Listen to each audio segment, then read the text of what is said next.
हिडमा, गणपति, चलपति, सुधाकर, पद्मा, भास्कर, ये सब कौन है? कुछ नाम तो सुना सुना लग रहा होगा, जैसे हिडमा, गणपति, सूची लंबी है। ये वो लोग हैं जो संगठन चलाते हैं नक्सलियों का, नक्सलियों के टॉप लीडर है। आज इनके बारे में बात होगी। बात करने के पीछे भी एक बड़ी वजह है। आज आपको इस वीडियो में पता चलने वाला है कि कौन कौन है वो लोग जो नक्सली संगठन ऑपरेट कर रहे हैं और जिनके बारे में चर्चा खूब होती है। अब ये लीडर कहाँ हैं, किस तरह ऑपरेट कर रहे संगठन, अब कितने बचे हैं और कितनों की गिरफ्तारी हो गई है, सब कुछ आपको इस वीडियो में पता चलने वाला है। और एक और बड़ी बात वो ये है कि अब वो काउंट डाउन शुरू हो गया है। 31 मार्च 2026 से पहले देश से नक्सलवाद खत्म हो जाएगा, यानी कि 365 दिन ही बचे होंगे खात्मे के, नक्सलियों के। छत्तीसगढ़ के बस्तर में अभियान शुरू भी हो गया है। देश के केंद्रीय गृह मंत्री अमित शाह ने इसका ऐलान भी कर दिया है। 2024 में साल भर इनकाउंटर हुए नक्सलियों के और 2025 की शुरुआत जवानों के लिए सफलता वाली रही। अब आपको बताते हैं नक्सल संगठन के शीर्ष पदों पर जो लोग काबिज हैं उनकी उम्र कितनी है। संगठन के अधिकांश पदाधिकारी 60 वर्ष की उम्र पार कर चुके हैं। कई बीमार है तो कुछ काम करने की स्थिति में नहीं है। गुडसा उसेंडी उम्र 65 साल, सीसी मेंबर और सचिव भी है। गणपति, इनकी उम्र 75 साल है, पूर्व सचिव, केंद्रीय कमेटी, पोलित ब्यूरो और सीसी मेंबर, मिलिट्री कमीशन सदस्य और सलाहकार। गणपति के बारे में आपने काफी सुना होगा। गणेश उइके उम्र 75 साल, सीसी मेंबर। इसके अलावा सुधाकर 75 साल इनकी उम्र और सीसी मेंबर। मल्ला राजी 74 साल, पोलित ब्यूरो और सीसी मेंबर। भास्कर 65 साल इनकी उम्र, पोलित ब्यूरो रहे, सीसी मेंबर और मिलिट्री कमीशन मेंबर भी रहे। भूपति उर्फ सोनू 64 साल इनकी उम्र, polit bureau member, CC member और नक्सलियों संगठन के प्रवक्ता भी। पद्मा, जिसे सुजाता के नाम से भी लोग जानते हैं, 62 साल इसकी उम्र है और सीसी मेंबर है। नक्सली संगठन की शुरुआत नक्सलबाड़ी से हुई। शुरुआत के वक्त दशकों में परिस्थितियों के मुताबिक तो संगठन में बदलाव किए, लेकिन बाद में सदस्यों में मतभेद के चलते संगठन की गतिविधियां प्रभावित होने लगी थी। पूर्व महासचिव कोंडापल्ली सीतारमैया और फिर मुपल्ला लक्ष्मण राव के कार्यकाल के दौरान ही संगठन के सदस्यों में मतभेद दिखने लगे थे। इन दोनों ने आंध्र प्रदेश और तेलंगाना के अधिकांश नेताओं को संगठन के प्रमुख पदों पर बिठाया था।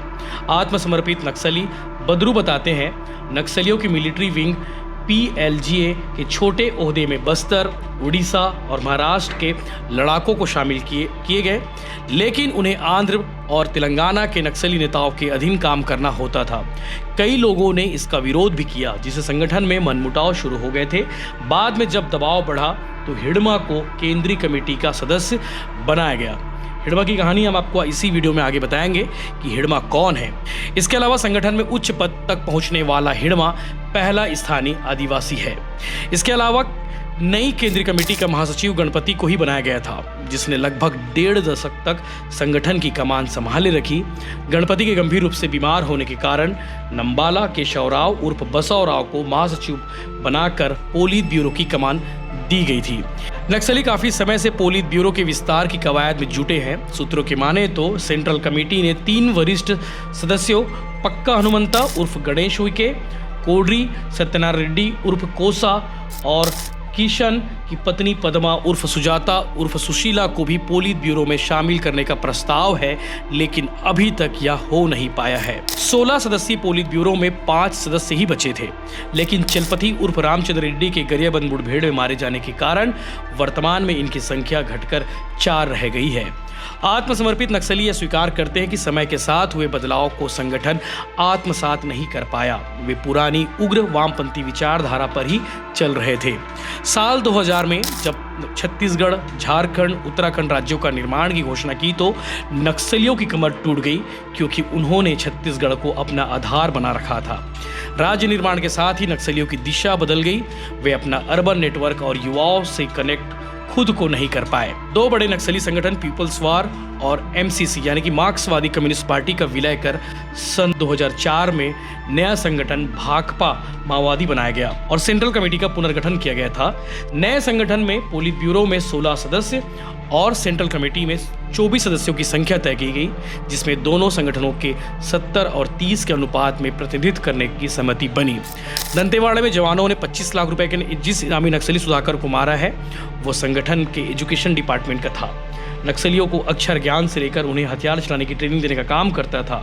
बस्तर में नक्सलियों की स्कूल, नए भर्ती के आंकड़े, किसे क्या ट्रेनिंग देनी है इसकी जानकारी इसी के पास होती थी और वो यही काम करता था। अब आपको बताते हैं हिड़मा की कहानी।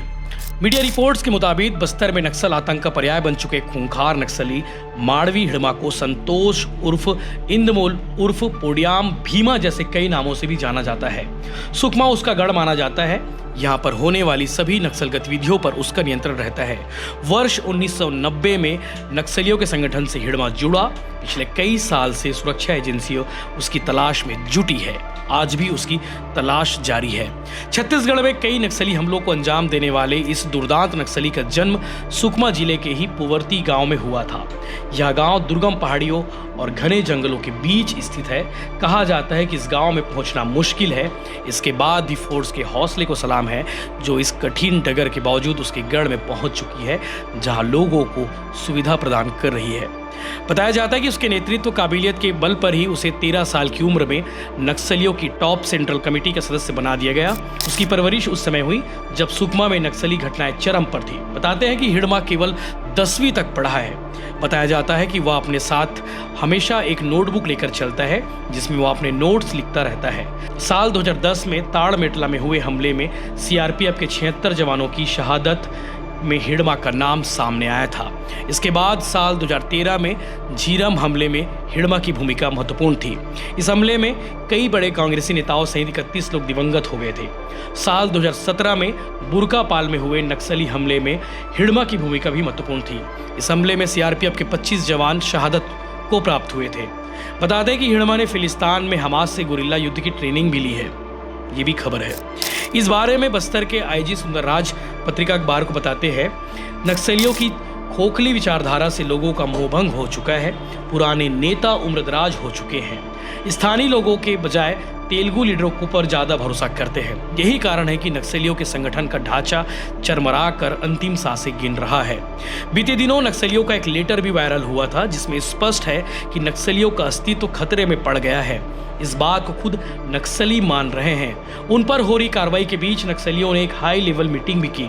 इस मीटिंग के बाद अपने एरिया कमेटी को एक पत्र जारी कर लिखा है, नक्सलियों ने ग्राम सभा कर 130 से ज़्यादा लड़ाकों को संगठन में भर्ती किया है।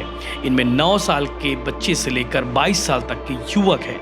नक्सल संगठन इस बात से परेशान है कि नए लड़ाके अब संगठन में भर्ती नहीं हो रहे हैं। युवक युवतियों को संगठन भर्ती करवाना मुश्किल हो गया है। नक्सल संगठन का अस्तित्व खतरे में आ गया है। तेलुगु भाषा में लिखे इस पत्र में कहा गया है, कुछ दिन पहले नक्सलियों की उत्तर बस्तर ब्यूरो में सीसी और DKSZC कैडर के नक्सलियों की हाई लेवल मीटिंग हुई थी। इस मीटिंग में नक्सल संगठन के कामकाज, नुकसान, कामयाबी और चुनौतियों की समीक्षा की गई और उसकी रिपोर्ट तैयार की गई, जिसमें हाल ही में नक्सल संगठन में हुई भर्ती का जिक्र किया गया है। ये लेटर नक्सलियों ने अलग अलग एरिया के पास भेजा है। 4 पन्नों के इस तेलुगु भाषा में लिखे पत्र में इस बात का खुलासा हुआ है कि नक्सलियों ने अपने संगठन में ग्राम सभा कर 130 से ज़्यादा लड़ाकों को शामिल किया है। इनमें 18 साल से 22 साल की उम्र के 50, 14 साल से 17 साल के 40 और 9, 10, 11 साल के 40 बच्चे नक्सल संगठन में भर्ती करवाया गया है।